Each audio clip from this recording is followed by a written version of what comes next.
Right, so in today's video, we're finally going to be getting on and actually seeding this lawn.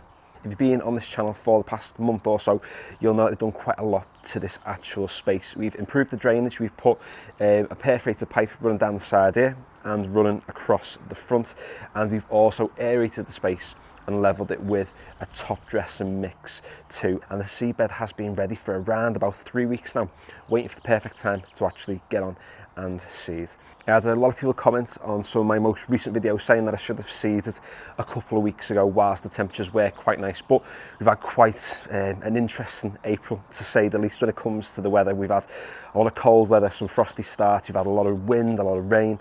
It's not been ideal conditions, especially conditions for getting seed down on a brand new lawn. So I've waited. We're sort of late April now at the time of recording, and even though this week ahead doesn't give the best temperatures, it seems much more settled. I've been watching the weather every single day, trying to actually see when the best time is to seed, and now we're sort of at the back end of April. I'm getting it down now. Yes, the temperatures aren't amazing this week, but it's only going to be getting warmer, so I'm going to get it down today and see how we get on. And we're not going to be going with ryegrass like this lawn previously was. We're going to be going with a mix of bent and fescue grass seeds. So this is the grass seed mix I've opted to go with. It's a 40% bent grass and 60% fescue mix, and there's a few reasons why I've gone for this particular type of grass. The first of which is that it is native to the UK. So if you go anywhere, in the UK, it's filled with bent grass and fescue lawns all over the place. So it's used to the UK's unpredictable climate, should we say. Another reason as well is because this type of grass, it's prunable. Now, if you think about ryegrass, one seed creates one plant, and if you cut that plant, it's never going to multiply into multiple plants. It's not going to promote the growth laterally, it'll just promote growth vertically. Whereas with bent grass and fescue grass, the more you cut it, the more it thickens up, and the plants actually multiply through rhizomes and stolons as well. So hopefully what it will mean is that I don't need to do as much overseeding on this lawn going forward, and I'll only really need to do it in quite extreme circumstances, fingers crossed. And just before we get the seed down, I do want to say that this grass seed has been provided by the Lawn Association. They sent it to us for free. They sent us a few other things as well, but it's not a sponsored video. They've not paid me for anything. They've not paid me to say anything about the grass seed or any of the products I'm using in today's video. They've not really asked me to mention them at all, really. But what I will say is that I reached out to them a few weeks ago after they commented on some of the videos about the plans for this lawn, and they've given me a shed ton of advice, a lot of good stuff, and they've offered to help a little bit with the renovation of this space. And what I'm going to do is I'm going to leave a link down in the description to their YouTube channel. They've not got loads of videos on there, but the videos they do have are massively valuable. You'll learn more from watching their videos about grass than you will anywhere else on YouTube, possibly the internet for that matter. They didn't ask me to say this, by the way, they didn't ask me to share the channel, but I do suggest, if you want to learn more about grass seed mixes and things, head over there, give it a nosy. And yeah, that's enough waffling. Let's get on with this renovation. So my first protocol is to make a nice loose seed bed. So all I'm going to do is go along with this rake. I've got a smaller one as well with sort of sharper teeth, if that's what you call them, on the end of the rake, just to loosen up the top layer of soil and just to create some nice little channels for the grass seeds to fall into.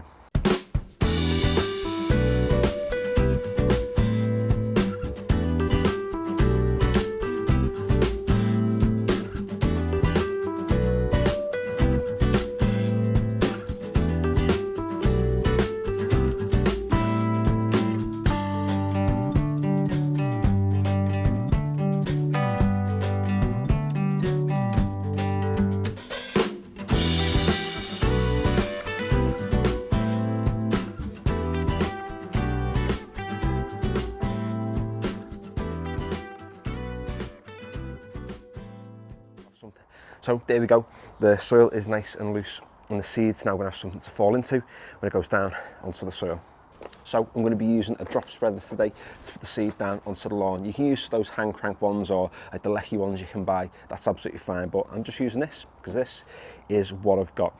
And what usually the recommended amount on this lawn would be, let's say you're putting fescue down, would be anywhere from 35 to 50 grams per square metre when you're using sort of like maybe just a pure fescue or just a ryegrass mix. But because this is a bent fescue mix, it's recommended to be applied between sort of 15 to 20 grams per square metre, which is much lower than what it would be if it was a rye mix. And the main reason is to do with the size of the actual seed, but also as well because, like I said before, bent grass and fescue grass, it'll multiply. So the initial grass blades that come up isn't going to be just the final product, because it is going to thicken up over time. But before I do get this down, I just want to show you the difference between the size of a ryegrass seed, a fescue seed and a bent grass seed, because if you haven't seen it before, you might be a bit shocked.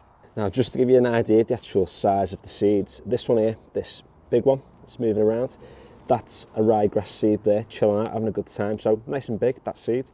These ones next to it, these are fescue seeds. So you can see they're probably around about, you know, half the size of the ryegrass. But those little tiny miniature ones there, they are the actual bent grass seeds. You can see the size of one of them compared to an actual ryegrass seed. There's a massive difference. I think even if you put the drop spreader on the smaller setting, the actual bent grass seeds will definitely come out regardless, because they are so small, and I can't even imagine I'm going to be able to see them very well once they're on the lawn, but I guess we'll see in a moment. So this lawn is roughly 30 square metres, give or take. So with the recommended amount of this, I need to put around about 600 grams of the seed down. However, I'm going to put around about a kilogram into the spreader, just so there's a nice distribution across the bottom of the drop spreader. I don't want to have like lots on one side and not a lot on another, or having that uneven distribution. We also want to put more down onto the lawn anyway, because not every grass seed is going to germinate. At best, you're probably going to get maybe 70% germination across all the seeds that you put down. So erring on the side of caution and chucking a little bit more down isn't going to kill anyone. No one's going to die. We'll be fine.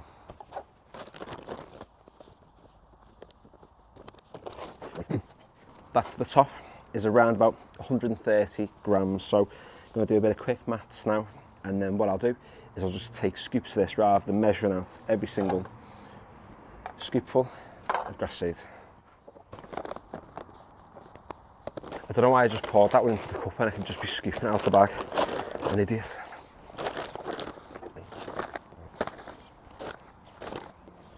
Now, this next part might take a little bit of trial and error, because usually when I'm putting ryegrass down, I put the drop spreader on the highest setting, which is 18. However, with the size of the bent grass seeds and even the fescue ones being much smaller, I don't think I should be going on straight away with the highest setting. So I'll put it on 10. I'll go a little bit of a way, see how much comes out, and then we'll gauge it from there. Might up it ever so slightly. I'll do another pass on this other side here. Put on 12 or 13 for good luck and see what happens.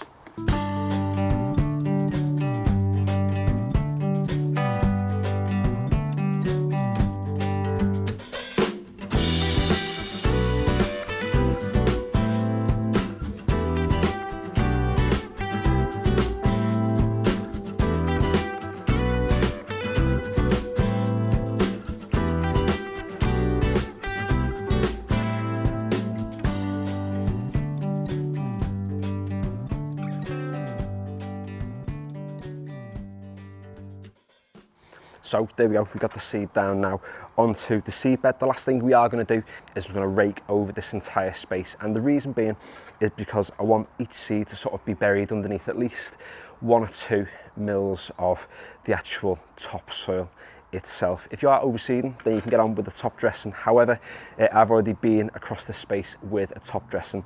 The top layer of soil is already quite loose, so just by raking it over, it's going to cover most of those seeds, particularly the bent grass seeds, which are absolutely tiny, and they're going to hopefully drop down low into the actual soil layer.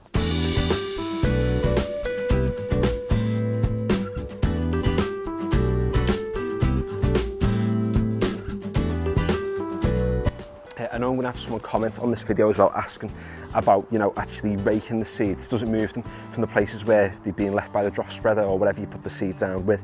And yeah, it will to an extent, but because I'm just moving backwards and forwards, I'm moving the seed one way and then back the other way, so the distribution is still staying as even as it was.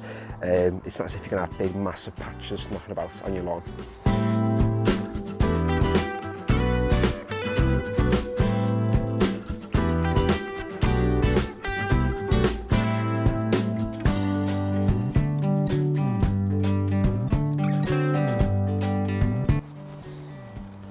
can see where the pipe has been installed as well, because the soil there settled a little bit more. I'm not going to worry about it too much. It's not going to have a massive impact for the time being. Once the lawn is established, I can top dress this space and level this out even more perfectly.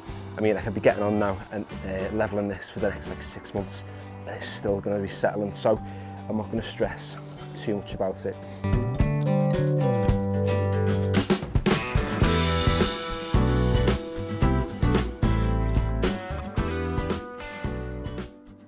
And there's one more thing that I'm going to be putting down onto this lawn, and it's this. It's Lawn Association's Natural Water Conserver. Now, like I said at the start of the video, they sent me the seed. They've also sent me this as well. And what it is, it's a product that you put down onto the lawn, and the aim of it basically is to try and retain moisture and that top level of the actual soil.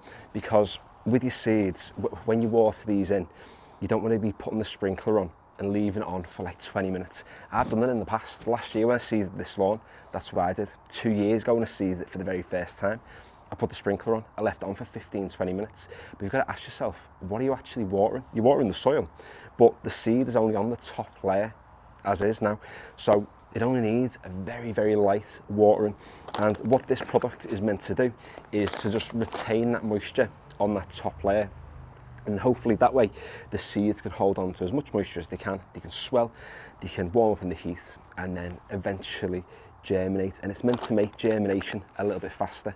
The guy from Lawn Association swears by this, says he's used it for years, and he's been doing it a hell of a lot longer than I have. So I'm taking his word for it. We're going to put it down and we're going to see what happens. What I will do is, after I've done this renovation, I'll set up a few seed trays with the same grass seed, one with the water conserver, one without, and I'll leave them maybe at the back of the garden on the table over there. So it'll be in the similar sort of conditions as to what this lawn is, and we'll see if there is a bit of a difference between using the water conserver and not. Like I said, I'm not being paid to say this.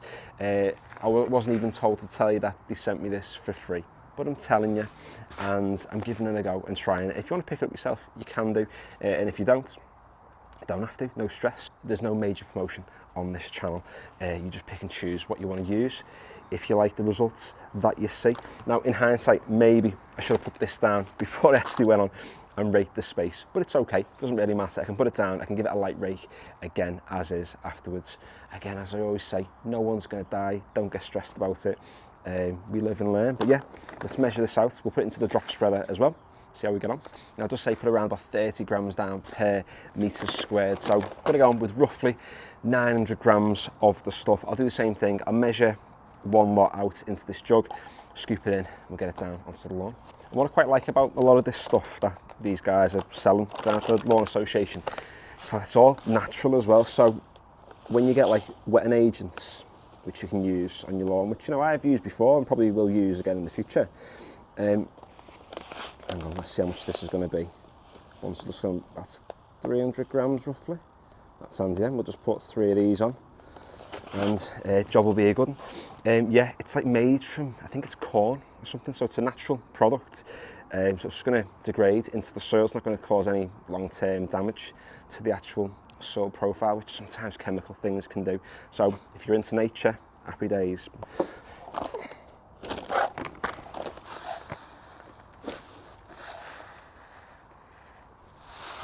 It's like big grains of sand almost. I'll give you a close-up in a sec. There you can see, it's like a grainy sort of texture to it. So I'll put the drop spreader on, sort of a setting that I'd usually use for like a fertiliser, and do a few passes across the lawn.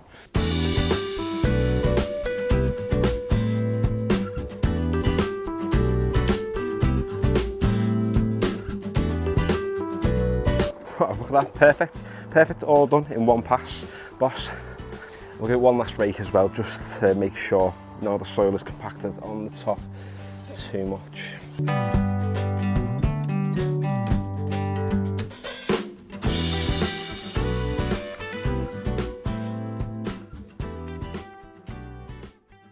So there we go, that's the seeding process pretty much complete. We've got the water conserver down, we've got the seed down, we've raked it all in. Most of the seed is sort of between, you know, 1 mil and 2 mil buried, you know, on the top of the surface. Some of it's exposed, but no one's necessarily going to die because of it.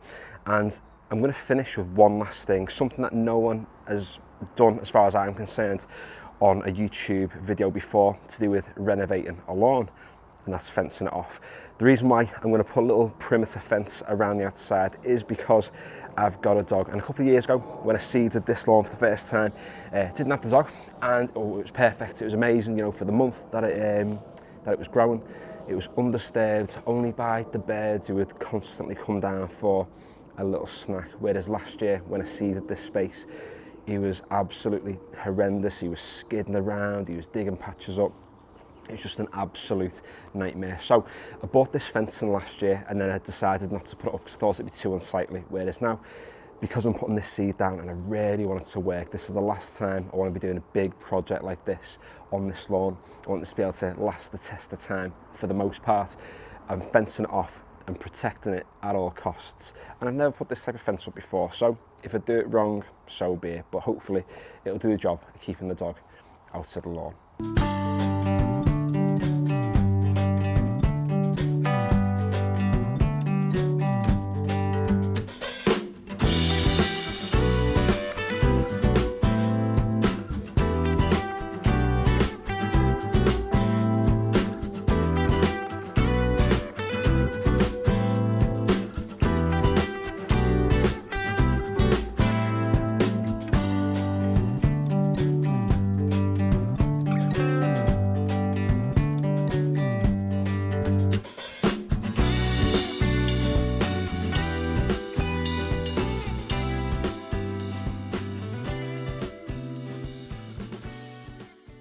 So there we go, everything to do with this lawn seeding is complete. The fence arguably took longer than the actual seeding process, but it's up now, and hopefully the dog won't be able to get through. I put some staples down at the bottom, so you shouldn't be able to get underneath the fence. And I've got some more spare as well, so I can put more in if need be, but fingers crossed it's going to be okay. So the last thing I've got to do now to this lawn is just give it a water. Now, don't put a sprinkler on for 20 minutes, 15 minutes, anything like that, because you've got to ask yourself, what are you actually watering?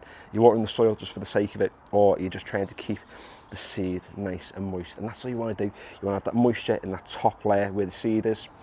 It needs to obviously absorb that moisture, swell with the heat of the sun, and then finally germinate. So it's about coming out 2 or 3 times a day, giving it a really light water, 30 seconds to 2 minutes, depending on the size of your lawn, just to actually get those seeds nice and moist.